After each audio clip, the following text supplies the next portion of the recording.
Halo, selamat pagi saudara. Apa kabar Anda hari ini? Seperti biasa, Sapa Sumbaksel menyapa pagi hari Anda dengan dialog menarik mengenai peristiwa terkini maupun topik menginspirasi. Kita awali Sapa Sumbaksel hari ini bersama saya Robian. Saya inilah Sapa Sumbaksel selengkapnya di Kompas TV, independen, terpercaya.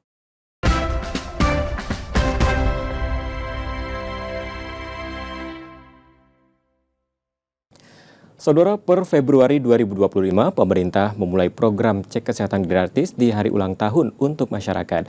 Bagaimana persiapan dan pelaksanaannya di Sumatera Selatan? Untuk menjawabnya di studio Kompas TV Palembang, saat ini sudah hadir Bapak Ferry Fahrizal, Sekretaris Dinas Kesehatan Provinsi Sumatera Selatan. Selamat pagi, Bapak. Apa kabar, Pak? Alhamdulillah khair. Alhamdulillah baik.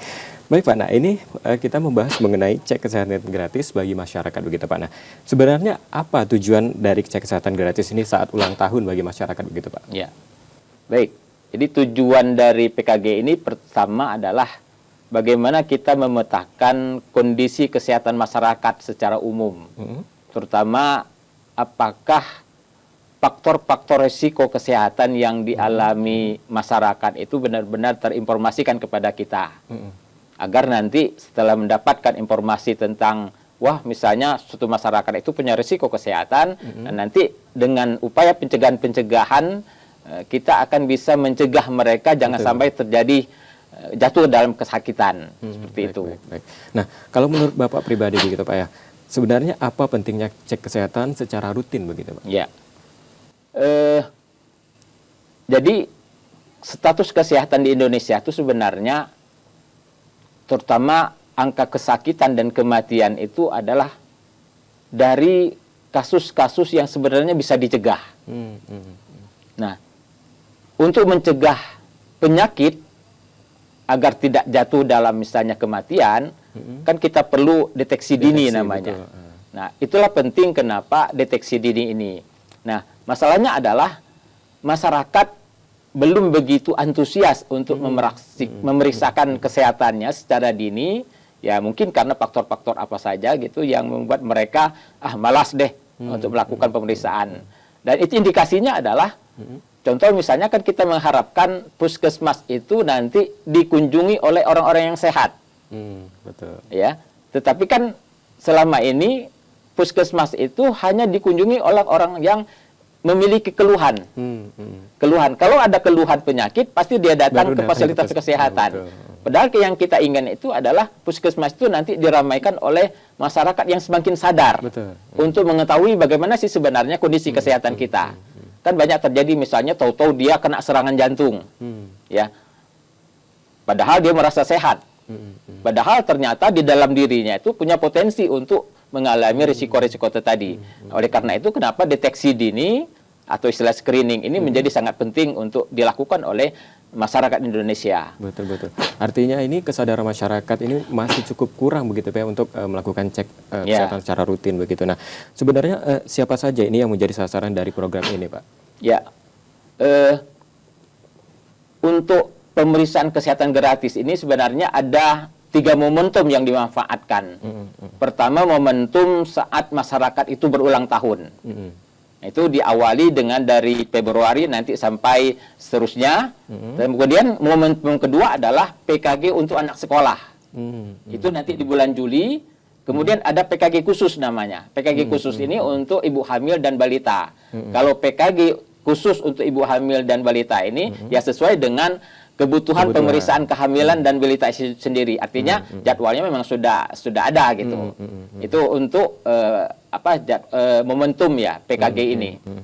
Nah, ini kan pemeriksaan ini dibagi menjadi 4 kelompok umur begitu Pak ya. Ada diantaranya usia dini, balita dan anak prasekolah begitu dan juga nanti ada dewasa dan juga lansia begitu Pak. Nah, sebenarnya tujuan dari pembagian kelompok ini apa Pak? Jadi PKG ini kan menurut siklus kehidupan. Nah, siklus kehidupan itu tentu mulai dari dia baru lahir sampai nanti dia usia lansia. Nah, tujuan khusus sebenarnya tidak begitu tergambarkan, tetapi kita melihat misalnya yang perlu dideteksi dari awal itu adalah pada saat dia baru lahir. Nah, sebelum PKG ini muncul sebenarnya sudah ada program SHK namanya. SHK itu screening hepatorit kongenital. Jadi sejak dia lahir itu sudah harus ada deteksi, diambil darah di tumitnya itu untuk dilakukan pemeriksaan. Apakah ada kelainan? Kemudian juga mengetahui apakah ada kelainan jantung bawaan pada saat bayi. Nah itu kan harus awal gitu pada saat dia baru lahir, supaya nanti pada saat begitu seterusnya itu sudah terdeteksi. Itu yang pertama. Kenapa di ulang tahun ini bayi baru lahir? Kemudian yang kedua, anak balita 1 sampai 6 tahun. Itu juga menjadi prioritas kita untuk kita deteksi lebih awal. Baru nanti umur 18 tahun sampai nanti umur lansia.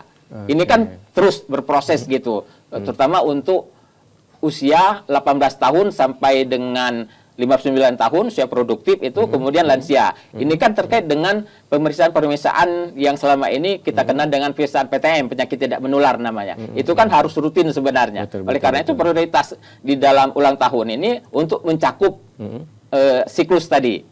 Jadi dari bayi sampai nanti umur balita, mudah-mudahan nanti kita ketemu nanti bagaimana gambaran status kesehatan masyarakat, kemudian juga umur produktif 18 tahun sampai nanti lansia juga akan tergambar nanti bagaimana sih sebenarnya kondisi kesehatan mereka. Betul. Karena ini memang menyasar untuk seluruh masyarakat. Iya, begitu, benar. Pak. Ya. Nah, sebenarnya apa output dari cek kesehatan gratis ini dan mendeteksi tanda gangguan kesehatan atau sampai ke diagnosa begitu, Pak? Ya, benar. Jadi outputnya adalah ketika masyarakat melakukan pemeriksaan kesehatannya, akan ditemukan status mereka. Apakah normal, apakah berisiko sedang, atau berisiko tinggi.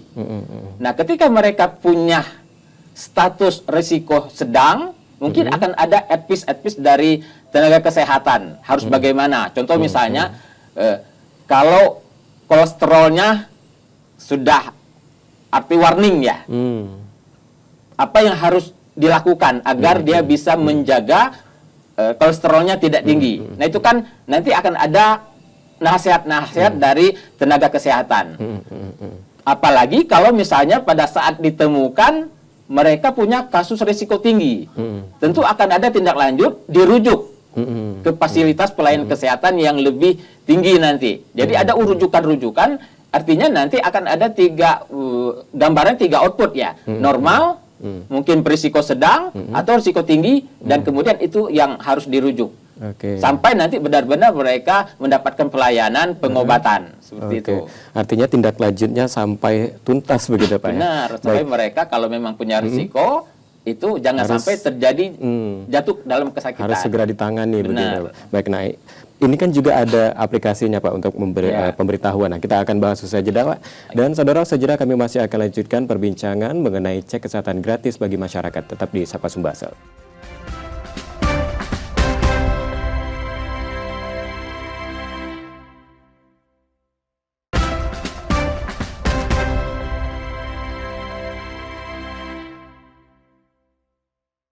Terima kasih Anda kembali menyaksikan Sapa Sumbaksel, saudara, dan masih bersama saya Bapak Ferry Fahrizal, Sekretaris Dinas Kesehatan Provinsi Sumatera Selatan. Baik, Pak, kita lanjutkan lagi perbincangan kita terkait dengan cek kesehatan gratis bagi masyarakat. Nah, sebenarnya syarat apa yang harus dipenuhi untuk mengikuti program cek kesehatan gratis ini, Pak? Ya, jadi pertama itu seperti yang saya sampaikan di awal tadi bahwa ini adalah PKG ulang tahun. Berarti syaratnya adalah bagi masyarakat yang berulang tahun. Nah, sehingga nanti untuk membuktikan dia bahwa berulang tahun, tentu nanti pada saat dia mendaftar ke FKTP atau puskesmas atau klinik, dia harus menyerahkan atau membawa KTP-nya atau mungkin kartu keluarganya. Seperti itu. Baik. Nah, ini kan ada aplikasinya, Pak, ya. Masyarakat ini harus mengunduh aplikasi dan setelah itu nanti akan mendapatkan pemberitahuan begitu, Pak. Nah, nama aplikasinya ini Satu Sehat Mobile begitu, Pak. Nah, sebenarnya bagaimana ini detailnya, Pak? Ya. Jadi pelaksanaan atau program PKG ini didukung oleh platform sistem kesehatan nasional dalam bentuk Satu Sehat. Nah, apa gunanya aplikasi ini atau sistem ini? Ini sebenarnya dalam rangka membantu masyarakat untuk mendapatkan pengingat nanti, mengatur jadwal kunjungan, kemudian memperoleh hasil pemeriksaan serta mendapatkan edukasi kesehatan melalui aplikasi Satu Sehat Mobile tadi. Contoh misalnya dia pada saat registrasi mengunduh aplikasi di Play Store misalnya, kemudian diproses registrasi, kemudian dapat notifikasi. Kalau berhasil, ya, dia akan mendapatkan tiket nanti. Tiket untuk datang ke puskesmas melakukan pemeriksaan. Nah, pada saat datang ke puskesmas, tiket inilah yang dibawa, di samping nanti ada KTP, ya, dan seterusnya. Seperti itu. Baik, Pak. Nah, ini mungkin setelah mendapatkan pemberitahuan dari aplikasi begitu Pak. Nah, bagaimana alur selanjutnya untuk cek kesehatan ini sampai akhir begitu Pak? Ya. Jadi setelah nanti dia melakukan registrasi ya dan berhasil registrasinya, kalaupun tidak berhasil sebenarnya nanti ada bantuan, bisa langsung WA. Saya lupa itu WA langsung ke Kementerian Kesehatan. Ada nomor call center-nya. Kemudian setelah berhasil dia datang ke puskesmas.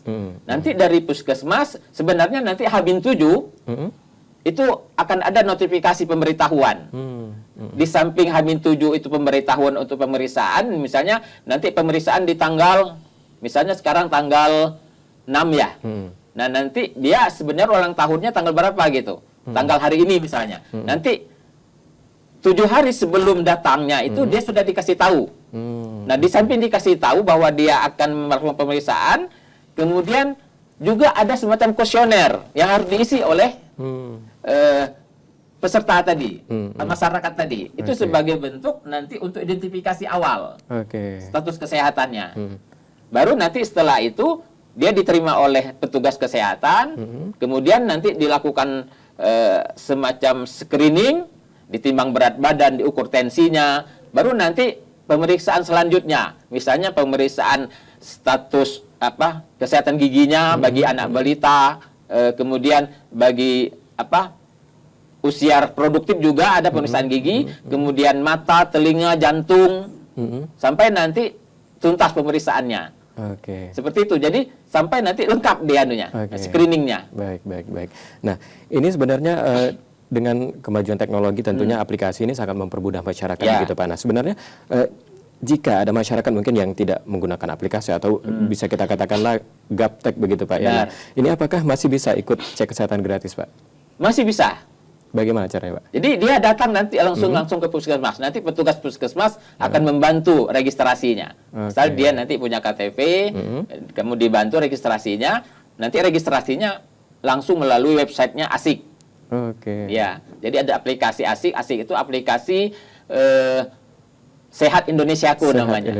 Jadi sebenarnya satu kesatuan ini antara platformnya Satu Sehat Mobile dengan ASIK tadi. Baik. Nah, ini untuk pembiayaannya sendiri Pak, bagaimana program ini dan berapa anggarannya dan juga di Sumsel ini tentunya Pak, dan ini berasal dari mana saja Pak untuk pembiayaannya? Kalau pembiayaan sebenarnya kalau berapa besar jumlahnya ya kita tidak tahu pasti, tetapi ini sesungguhnya langsung di-handle oleh kementerian. Jadi dari pusat penganggarannya terutama APBN ya. Nah, sumber pendanaan ini diperuntukkan untuk misalnya bagaimana memastikan ketersediaan sarana prasarana dan alat kesehatan. Dan itu sudah berproses. Sejak akhir Desember pada perencanaan 2025 itu sebenarnya sudah dimulai untuk teman-teman kabupaten kota mengusulkan kebutuhan alat-alat kesehatannya agar alat kesehatan puskesmas itu memiliki alat kesehatan yang sesuai standar. Intinya SPA-nya, sarana prasarana dan alat kesehatannya terpenuhi melalui usulan-usulan dana DAK ya, DAK fisik dia. Itu kan APBN, dana DAK fisik. Nah, kemudian juga ada bantuan dari program SUPI dan Infus. Nah, program SUPI ini juga membantu untuk pemenuhan alat-alat kesehatan agar tersedia di puskesmas-puskesmas, termasuk rumah sakit. Nah, baru nanti kekurangan itu dimintakan anggaran dari APBD. Nah, kita sedang memetakan, contoh misalnya kalau untuk pemeriksaan kelainan jantung bawaan pada bayi itu kan ada namanya alat pulse oximeter untuk janin, untuk bayi. Nah, bagi puskesmas yang belum memiliki itu, bisa diusulkan lewat Shopee atau bisa langsung, misalnya kalau harganya memang relatif rendah gitu, itu bisa diusulkan lewat APBD. Seperti itu. Nah, kemudian yang kedua terkait dengan BMHP, bahan medis habis pakai. Nah, bahan habis pakai ini bukan sepenuhnya, artinya lebih banyak ditanggung oleh Kementerian Pusat, ya, Kementerian Kesehatan. Nanti akan ada dropping. Makanya saat ini Kementerian Kesehatan sedang mendata terkait dengan stok opname. Sisa BMHP pada saat ini itu berapa? Kemudian sisanya ini apakah cukup nanti untuk kebutuhan 1 tahun? Nah, disitulah nanti peran kita untuk, terutama kabupaten kota, untuk mengusulkan kebutuhan BMHP itu. Kalau tidak terpenuhi juga, ya tentu nanti Pemda setempat untuk membantu juga, mendukung. Jadi tidak akan sepenuhnya mengharapkan dropping dari pusat, tetapi dari APBD juga diharapkan dukungan seperti itu. Nah, kalau untuk BPJS sendiri Pak, ini kan apakah juga terintegrasi begitu Pak? Karena ini masyarakat ini kan juga biasanya mempunyai BPJS begitu sebagai jaminan kesehatannya begitu Pak. Apakah juga terintegrasi dengan program ini Pak? Jadi BPJS itu atau JKN nanti, kepesertaan JKN itu dalam rangka untuk mengantisipasi kalau masalah kesehatan yang ditemukan pada saat pemeriksaan itu memerlukan pelayanan lebih lanjut, dan dirujuk. Nah, disinilah peran nanti kepesertaan JKN. Artinya dengan dia kepesertaan JKN, otomatis nanti dia akan mendapatkan jaminan pemeliharaan kesehatan melalui JKN tadi. Tetapi kalau misalnya masyarakatnya belum memiliki jaminan, maka tentu nanti mekanismenya akan beda. Kalau Sumatera Selatan sebenarnya program gubernur itu ada Sumsel Berkat namanya. Yang selama ini yang 2024 itu sudah berjalan. Nah, Sumsel Berkat itu kan adalah membantu masyarakat yang dia tidak memiliki jaminan, masyarakat kabupaten kota yang tidak memiliki jaminan, dalam kondisi sakit, sedang dirawat dia, tetapi tidak dia memiliki jaminan. Nah, itu bisa langsung kita aktifasi. Seperti itu. Jadi bagi mereka yang tidak memiliki jaminan tapi kondisinya adalah mereka lagi sakit, nah ini bisa langsung diaktifasi keanggotaannya oleh kita Provinsi Sumatera Selatan melalui program Sumsel Berkat namanya. Baik Pak, ini kita juga akan membahas mengenai keberlangsungan dari program ini, apakah di Sumatera Selatan sudah berjalan dan seperti apa programnya begitu Pak. Baik saudara, sejenak kami masih akan lanjutkan perbincangan mengenai cek kesehatan gratis. Tetap bersama kami di Sapa Sumbasa.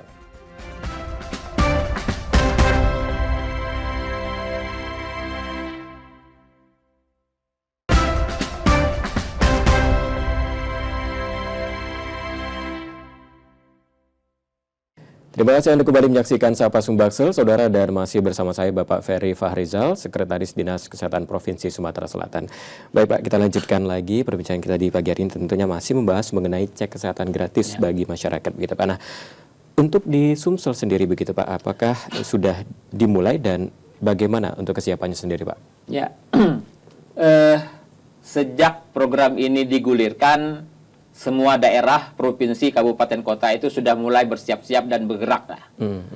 Kita sudah melakukan rapat koordinasi, baik yang diinisiasi oleh Kementerian Kesehatan maupun kita provinsi yang menginisiasi, mengajak teman-teman kabupaten kota. Yang kita lakukan adalah pertama sosialisasi, memastikan bahwa Dinas Kesehatan Kabupaten Kota dan Paskes, ya puskesmas itu sudah tersosialisasi dengan program PKG ini.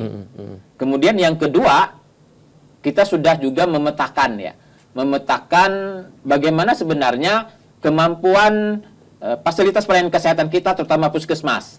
Kita itu ada 354 puskesmas, tetapi yang sudah benar-benar tercatat atau terregistrasi ada 350. Nah, 350 puskesmas ini kita lakukan sosialisasi, kemudian kemarin kita sudah minta bagaimana sebenarnya gambaran kemampuan puskesmas itu untuk melakukan pemeriksaan gratis. Beragam Ya, beragam jawabannya karena ada memang puskesmas yang ada 3 variabel yang membuat mereka itu mampu atau tidak ya, keputusan mampu atau tidak itu. Pertama, ketersediaan alat kesehatannya. Kemudian SDM-nya, kemudian yang ketiga adalah ketersediaan BMHP. Nah, 3 variabel inilah kemudian yang menentukan bahwa puskesmas itu mampu atau tidak saat ini. Nah, jadi kita minta mana puskesmas yang memang memiliki alat kesehatan atau tidak, itu sebenarnya ada sudah di aplikasi ASPAK namanya. ASPAK itu aplikasi sarana prasarana dan alat kesehatan. Nah, di situ sebenarnya bisa dideteksi, tetapi masih ada gap gitu. Masih ada gap datanya antara di ASPAK dengan yang diprogram, termasuk yang mungkin yang ada di data yang ada di Kementerian Kesehatan. Sehingga kita perlu menyatukan, menyinkronkan. Saya sampaikan kepada teman-teman puskesmas agar memastikan bahwa di ASPAK itu menginput data alat kesehatan sarana prasarana yang memang sesuai dengan keadaannya, supaya tergambar secara real. Itu yang pertama. Yang kedua, setelah kita petakan itu dan beragam kemampuannya, kemudian yang selanjutnya persiapan kita adalah melakukan simulasi. Jadi seperti arahan dari pusat bahwa setiap puskesmas itu atau provinsi atau kabupaten kota harus melakukan simulasi. Simulasi ini diharapkan untuk mengukur ya bagaimana sebenarnya pelaksanaan PKG nanti di lapangan atau di puskesmas, mulai dari durasi waktu yang diperlukan, kesiapan alat kesehatannya, kemudian SOP yang dilakukan apakah sesuai ketentuan dan sebagainya. Itu dievaluasi. Dan alhamdulillah dari hari Senin kemarin sampai hari ini sudah kita lakukan simulasi. Contoh misalnya hari ini itu kita melakukan simulasi di Kabupaten Ogan Ilir, kemudian di Pali, kemudian Musirawas. Jadi kita siapkan Zoom-nya, jadi kami memantau lewat Zoom dan mereka menyorot dengan HP-nya tentang persiapan itu. Kemudian di akhir simulasi kita lakukan evaluasi. Dan terakhir saya tanya sama teman-teman kabupaten kota, dinas kesehatannya. Kalau 10 Februari nanti kita akan melaksanakan PKG, kira-kira apakah semua puskesmas sudah siap melaksanakan? Bagaimana? Alhamdulillah jawabannya, semua puskesmas insya Allah siap. Cuman yang jadi perhatian itu adalah bagaimana nanti memastikan BMHP-nya. Saya bilang, kita tidak boleh punya alasan tidak melaksanakan pelayanan kesehatan ini dengan alasan tidak tersedia BMHP. Oleh karena itu, sejak sekarang teman-teman kabupaten kota harus sudah memastikan bahwa berapa stok okname yang tersedia, berapa kebutuhannya, itu harus segera diusulkan ke pusat. Artinya fasilitasnya juga nanti akan dipenuhi begitu Pak ya. Nah, kalau untuk ke masyarakat sendiri Pak, bagaimana sosialisasinya Pak? Nah, jadi sebenarnya nanti akan ada di dalam juknisnya yang diterbitkan oleh Kementerian Kesehatan ada namanya strategi komunikasi untuk masyarakat.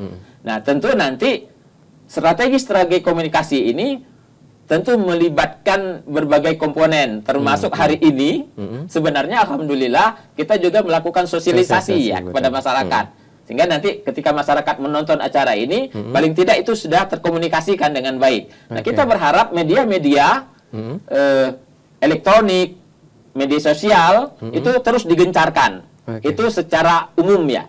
Kemudian strategi komunikasi yang lain adalah tentu bagi kita tenaga kesehatan memastikan keluarganya, tetangga-tetangganya juga terkomunikasikan masalah PKG ini.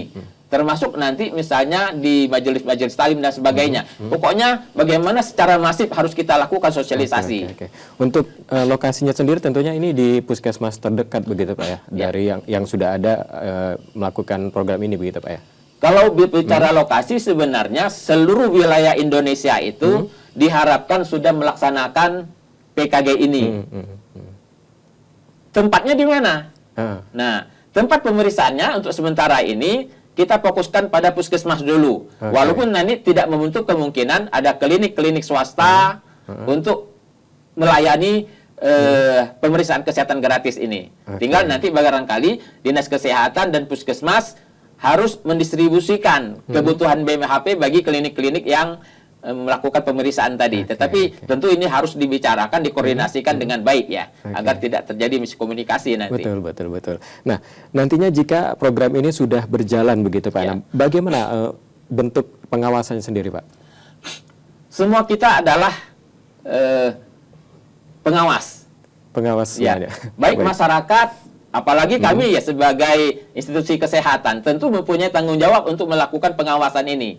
Di mana letaknya yang kurang, di mana alur yang masih belum dipenuhi dan sebagainya. Jadi kita berharap pengawasan ini tidak hanya dilakukan oleh kita di sektor kesehatan secara berjenjang dari pusat Kementerian Kesehatan ke provinsi, provinsi ke kabupaten kota, kabupaten kota ke rumah sakit, ke puskesmas dan rumah sakit. Tidak hanya itu, tapi kita juga butuh pengawasan dari masyarakat. Betul.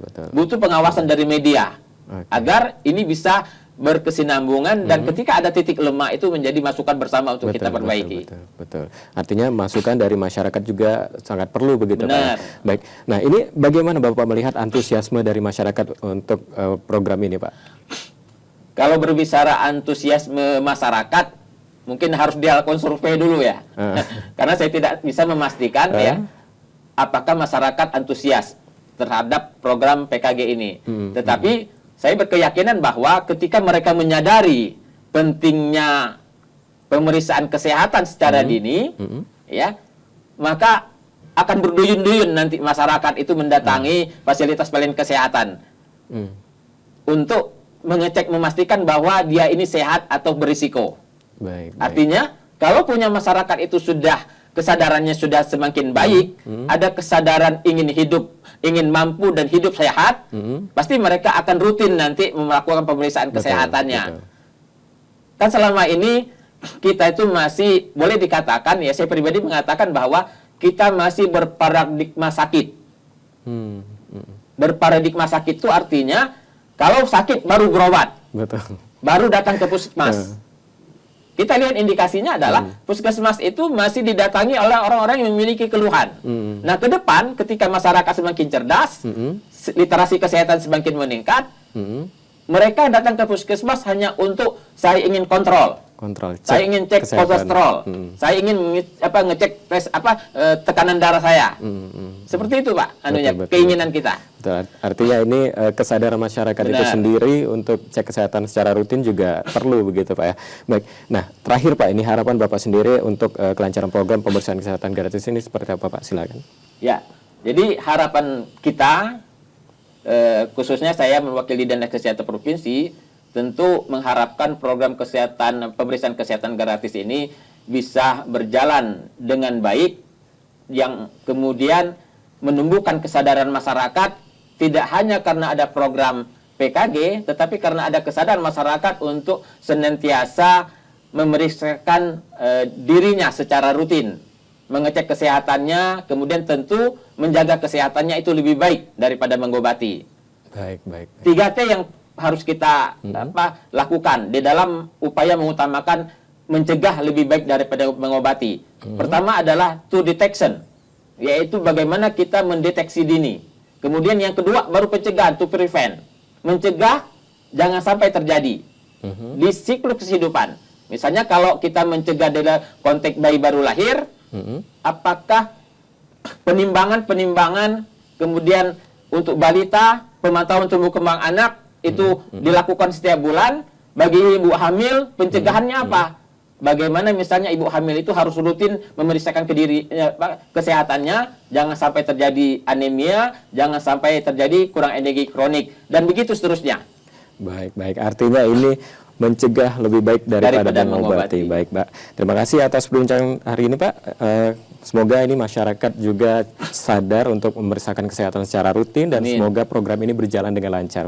Baik, terima kasih Pak Ferry Farizal, Sekretaris Dinas Kesehatan Provinsi Sumatera Selatan atas perbincangan hari ini.